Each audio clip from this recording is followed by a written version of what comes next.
Hello বন্ধুরা, তোমাদের জন্য কিন্তু আমি ফিস্টের নেক্সট পার্ট নিয়ে চলে এসেছি। এখানে কিন্তু রাইস করার জন্য তার প্রিপারেশনটা চালু করে দিয়েছি। তার মধ্যে কিন্তু আমরা এখানে রসনা বানানো স্টার্ট করে দিয়েছি। তো তার জন্য এখানে একটুখানি জল মেশাচ্ছি। আর এই দেখো, আমার বোন তো আগে রসনা খাবার আগে গামলা তুলেই রসনা খেয়ে নিচ্ছে। মানে ফিস্টে এই টুকিটাকে মজা তো হবেই। তারপর আমরা সবাই মিলে একটুখানি গল্প করছিলাম, দিয়ে রসনা খেয়ে একটুখানি ছবি টবি তুললাম। তারপরে ভাবলাম না, রান্নাটা তো বসাতে হবে। বোন এখানে কিন্তু চিলি চিকেনটা বানাচ্ছিল, আর আমার বোন চিলি চিকেনটা হেভি বানায়। তোমরা যদি রেসিপি চাও অবশ্যই বলো, আমি কিন্তু দিয়ে দেবো। আর ফার্স্ট পার্টটা যারা যারা দেখোনি অবশ্যই আমার চ্যানেলে পেয়ে যাবে।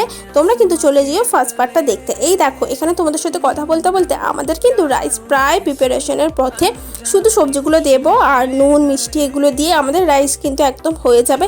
তার সাথে সাথে কিন্তু আমাদের চিলি চিকেনটা হয়ে গেছে। আর এই ছোটো ছোটো ফিস্ট করতে বেশ ভালো লাগে। তোমরা কারা কারা করো অবশ্যই জানিও। আর খেতে খাবারগুলো কিন্তু দারুণ হয়েছিল, আর আমরা ফিস্টটা কিন্তু দারুণ মজা করেছি। তোমাদের ব্লগটা কেমন লাগলো জানিও কিন্তু।